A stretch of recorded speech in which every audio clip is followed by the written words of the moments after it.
Hello everyone. Let us understand how to divide fractions. Now here we use a rule called KFC rule. Now let us understand the KFC rule using the first example. Now here in this, K stands for keep the first fraction as it is. So let us keep the first fraction 3/4 as it is. Then F stands for flip, which means flip the second fraction. So 5/12 becomes 12/5. Third, C stands for change. What do we change? We change the division sign to multiplication. Simple.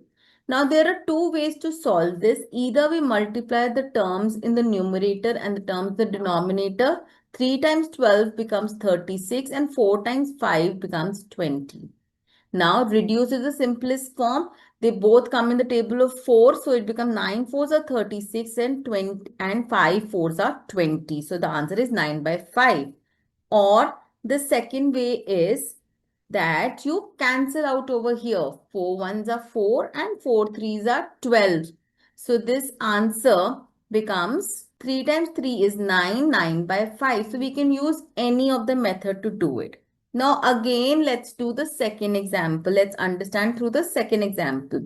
We keep the first fraction as it is. Then we flip the second fraction, which becomes 6/14.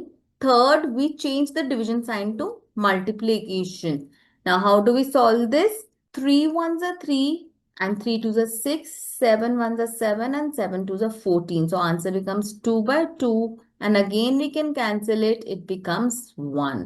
So here while solving and doing dividing of fractions, we always use KFC rule. Just remember this. It's very simple to use. Thank you.